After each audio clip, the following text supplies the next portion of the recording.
boys and girls. So now we're going on for your bedtime story, and we're going to continue with Alice's adventures in Wonderland. We are now on chapter 8, which is called The Queen's Croquet Ground. So I hope you're all sitting comfortably or laying down, really cosy in your bed. So here we go. Enjoy.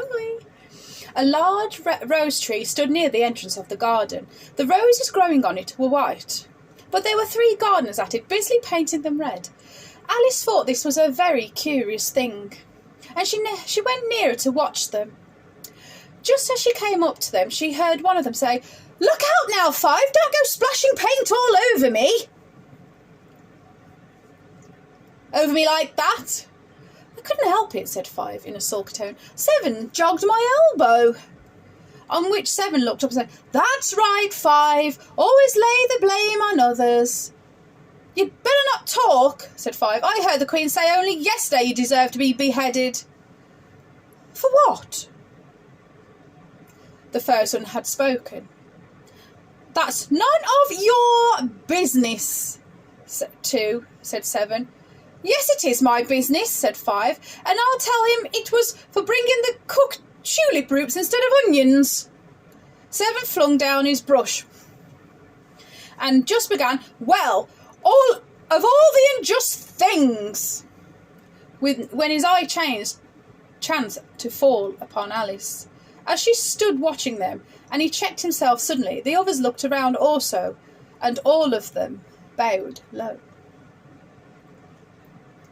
"Would you tell me, please," said Alice, a little timidly, "why are you painting those roses?"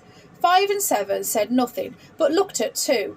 2 began in a low voice, "Why, the fact is, you see, miss, this here ought to have been red rose tree, but we put a white one in by mistake, and if the Queen was to find out, we should all have our heads cut off, you know. So you see, miss, we're doing our best afore she comes to." At this moment, 5, who had been anxiously looking across the garden, called out, "The Queen! The Queen!" And the 3 gardeners instantly threw themselves flat upon their faces. There was a sound of many footsteps, and Alice looked around, eager to see the Queen. First came 10 soldiers carrying clubs. These are all shaped like the 3 gardeners, oblong and flat, with their hands and feet at the corners next to the 10 courtiers. These were ornamental all over with diamonds, and walked 2 and 2, as the soldiers did. After these came the royal children. There were 10 of them, and the little dears came jumping merrily along, hand in hand, in couples.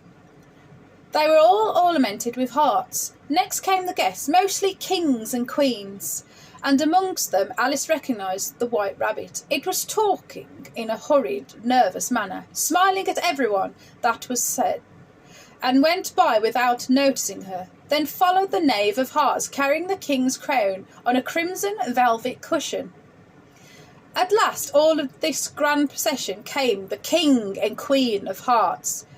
Alice was rather doubtful whether she ought not to lie down on her face like the 3 gardeners, but she could not remember ever having heard of such a rule at processions. And besides, what would be use of a procession, she thought, if people had to lie down upon their faces so that they couldn't see it? So she stood still where she was and waited.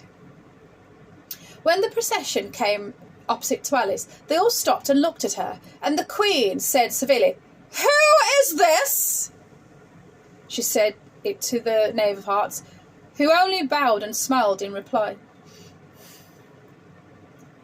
"Idiot!" said the Queen, tossing her head impatiently, and turning to Alice, and she went on, "What's your name, child?"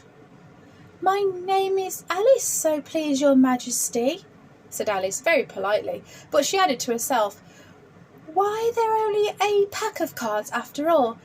I needn't be afraid of them." "And who are these?"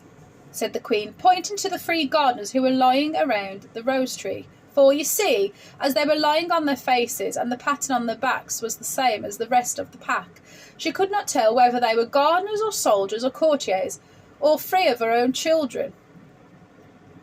How should I know? Said Alice, surprised at her own courage. It's no business of mine.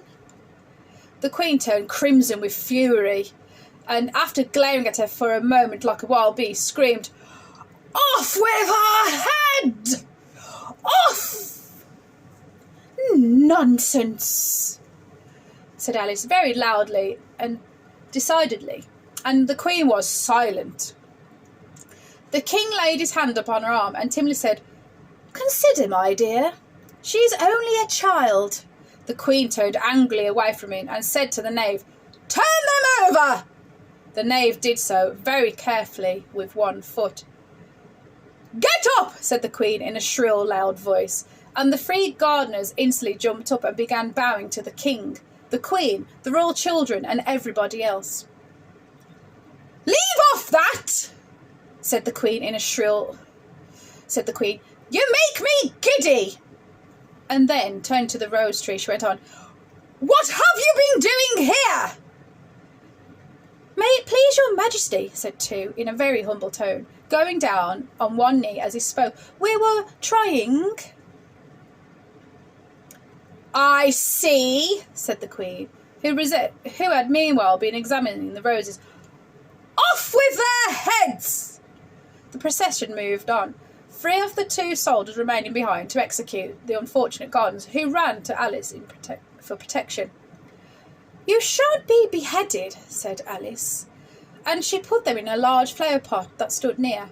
The three soldiers wandered about for a minute or two, looking for them, and then quietly marched off after the others. "Are their heads off?" shouted the Queen.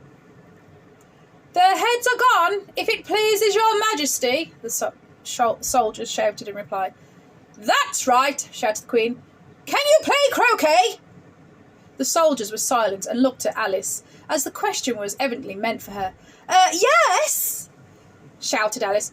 "Well, come on then," roared the Queen, and Alice joined the procession, wondering very much what would happen next. It's a very fine day," said a timid voice at her side. She was walking by the White Rabbit, who was peeping anxiously into her face. "Very," said the Queen. "Where's the Duchess?" "Hush, hush," said the Rabbit in a low, hurried tone. He looked anxiously over his shoulder as he spoke, and then raised himself on tiptoe, put his mouth close to her ear and whispered, "She's under the sentence of execution." "For what?" said Alice. "Did you say, 'What a pity'?" the Rabbit asked. "No, I didn't," said Alice, "and I don't think it's at all a pity. I said, 'What for?'" She boxed the Queen's ears," the Rabbit began. Alice gave a little scream of laughter. Oh, hush," the Rabbit whispered in a frightened tone. "The Queen will hear you. She will see, and you'll come rather late." And the Queen said, "Get to your places," shouted the Queen in a voice of thunder, and people began running about in all directions, tumbling up against each other. However, they got settled down in a minute or two, and the game began. Alice thought she had never seen such a curious croquet ground in all her life.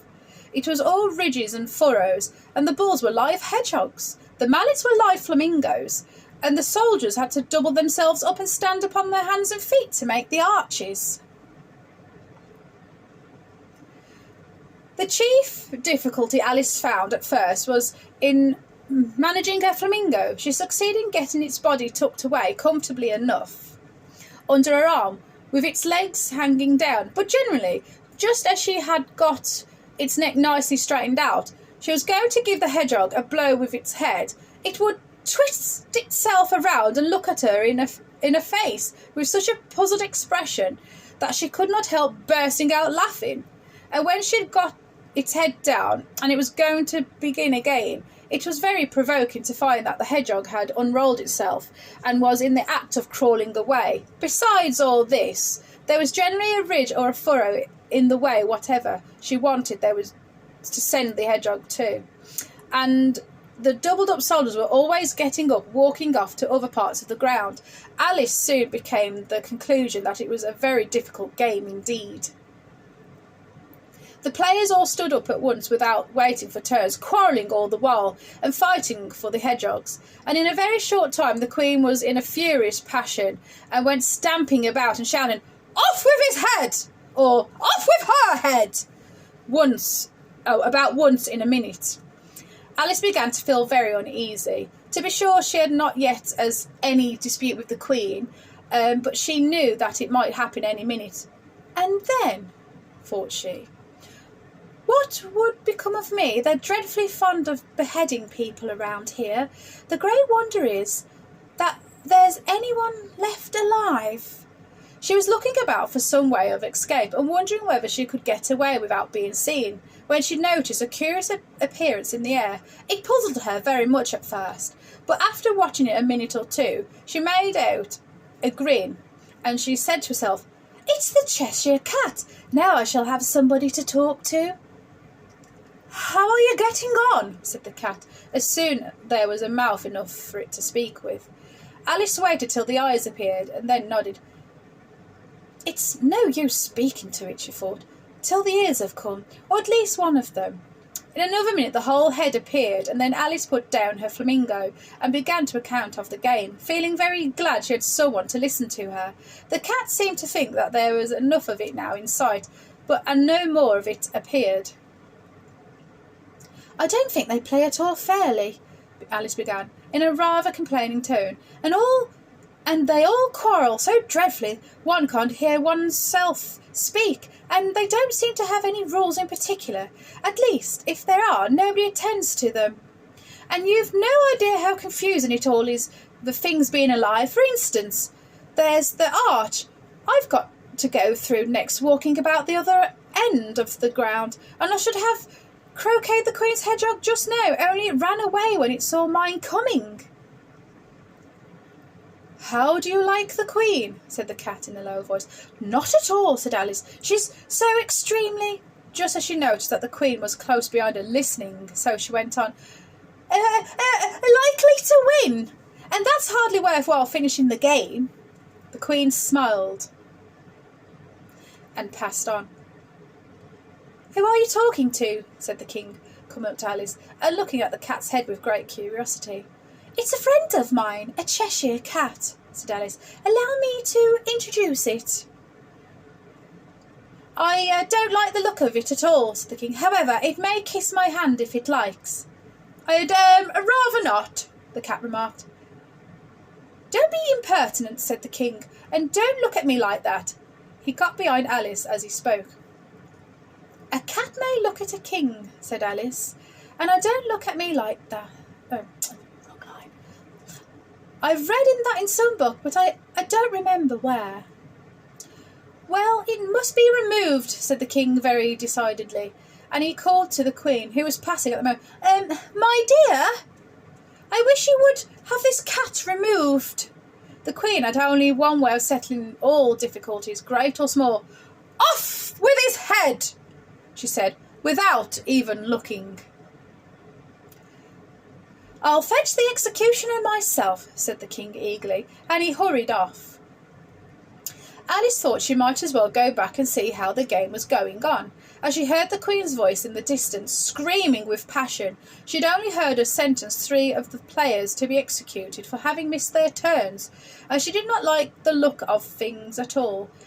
The game was in such confusion that she never knew whether it was her turn or not, so she went in search of her hedgehog.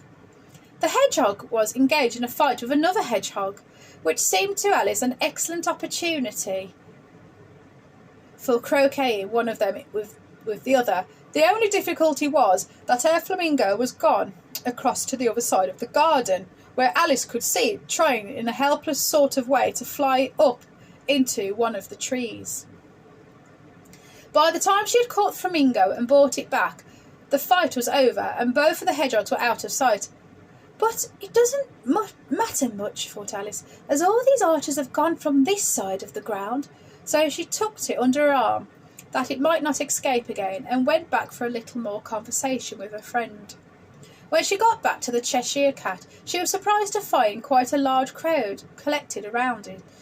there was a dispute going on between the executioner, the king, and the queen, who were all talking at once, while all the rest were quiet, silent, and looked very uncomfortable.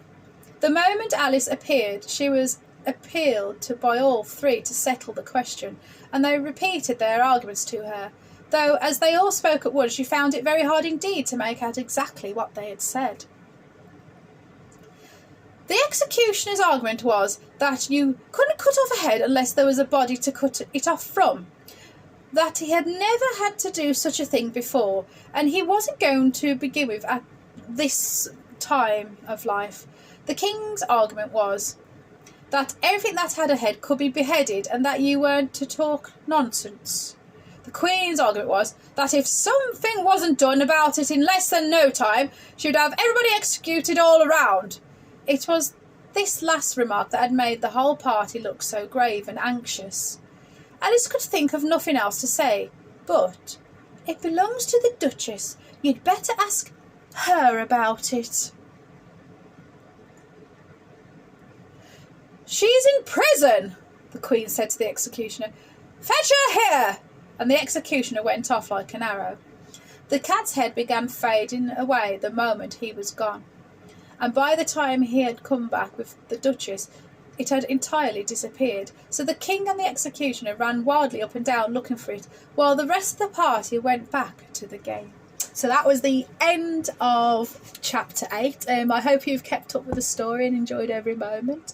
I'll be doing chapter 9 tomorrow, which is called The Mock Turtle Story. So good night, boys and girls, and I hope you are all keeping well and all keeping safe, and hopefully you're doing some schoolwork as well. So good night all. Bless, bless.